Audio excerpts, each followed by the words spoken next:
एक बार भगवान महावीर का संवत्सरण लगा था। भगवान संवत्सरण में विराजमान थे। धर्म देशना का समय हुआ तो प्रभु ने देशना दी। उस दिन प्रभु ने अपने देशना में फरमाया, आसंच छंदंच विगिंच धीरे। भगवान ने कहा, आशा और तृष्णा इनको छोड़कर तुमं चेव सल्लमाहट्टु, ये कांटे हैं। आशा को और तृष्णा को भगवान ने कांटा बताया। इनको छोड़कर अर्थात इन्हें निकाल कर तुमं चेव, तुम हे मानव तुम सल्लमाहट्टु, शल्य रहित हो जाओ, सुखी हो जाओ। बंधुओं, भगवान ने सुखी होने का मार्ग बताया। पंक्ति तो छोटी सी है, आचारांग सूत्र की है, भगवान की वाणी की है। प्रभु ने कहा, इस आशा और तृष्णा को जो कांटे हैं, शल्य हैं, इन्हें छोड़कर, इन्हें निकाल कर तुम सुखी हो जाओ। सुखी होने का भगवान ने ये मंत्र दिया, ये उपाय बताया। अब इस पर थोड़ा सा विचार चिंतन करें।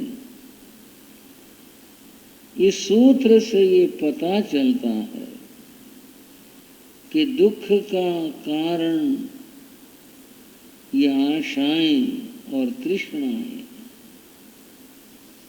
जितने जीवन में आशाएं संजोगे, जितने तृष्णाएं रखोगे, उतने जीवन में दुखी रहोगे। जिस पल ये तृष्णा हट जाएगी, सुखी हो जाओ।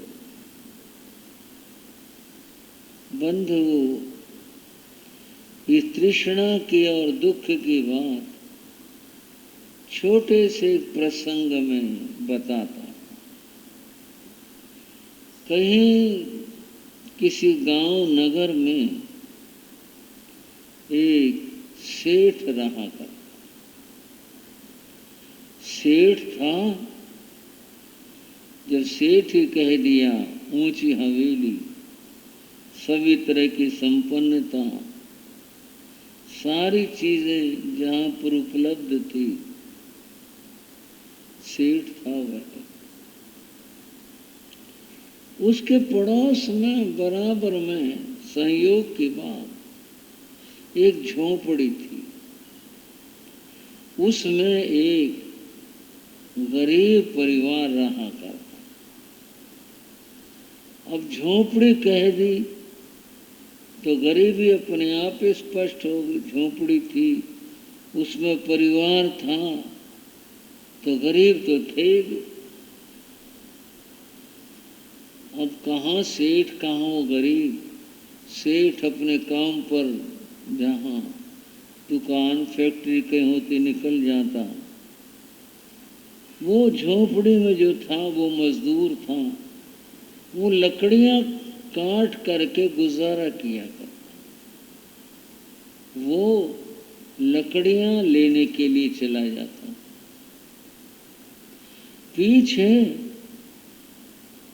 दोनों सेठानी भी और वो मजदूरी करने वाला भाई, उसकी स्त्री अपने अपने काम निपटा कर घर के सामने कोई पेड़ था, उसके नीचे आ बैठती।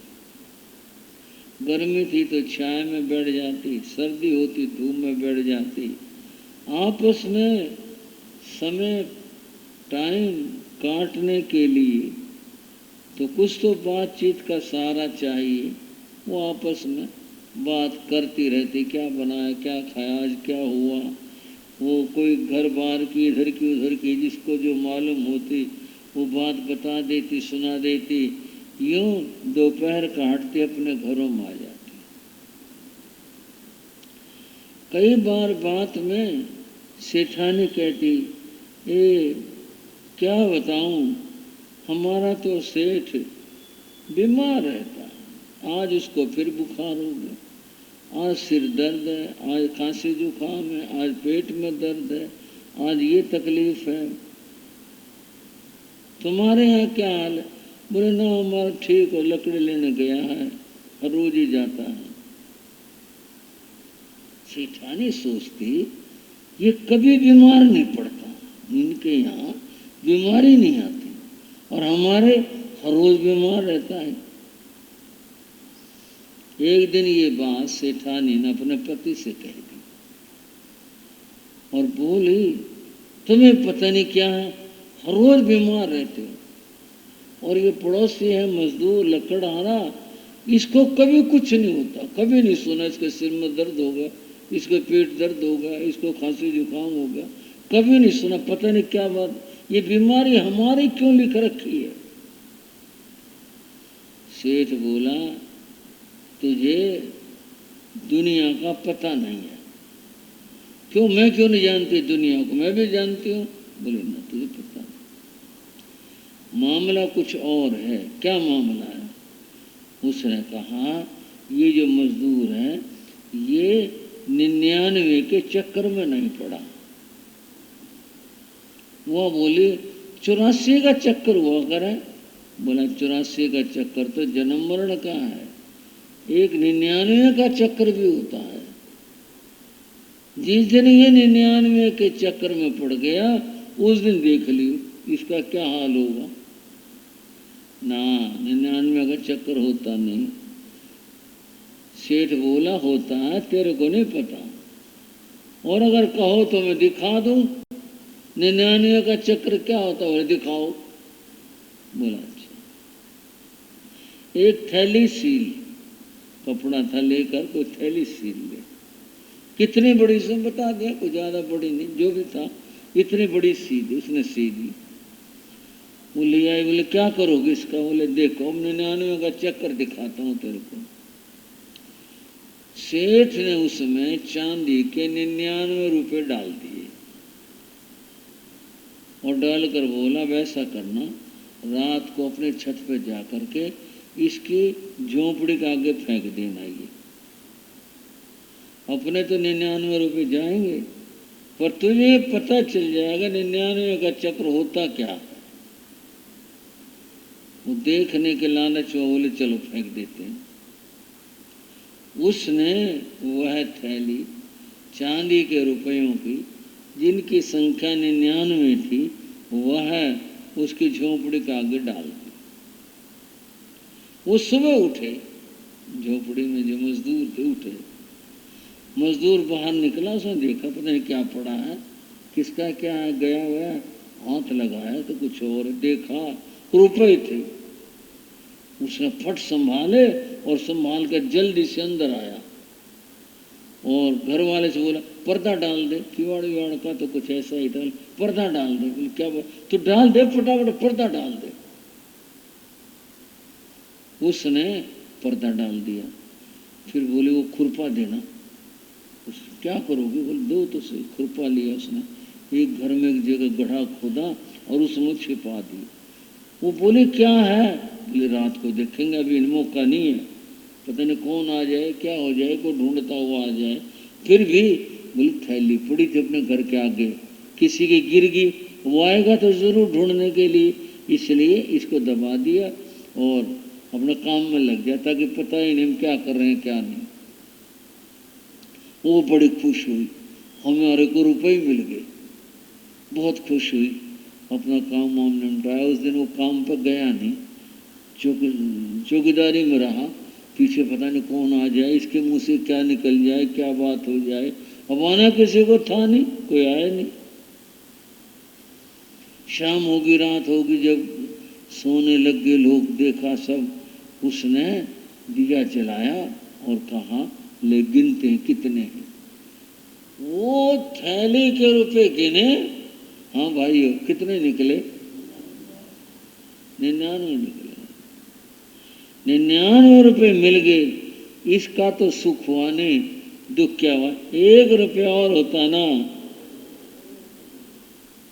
हमारे भी 100 रुपये हो जाते, हम भी 100 के मालिक हो जाते। क्या बताऊं भगवान, तूने दिए तो सही पर कम दिया।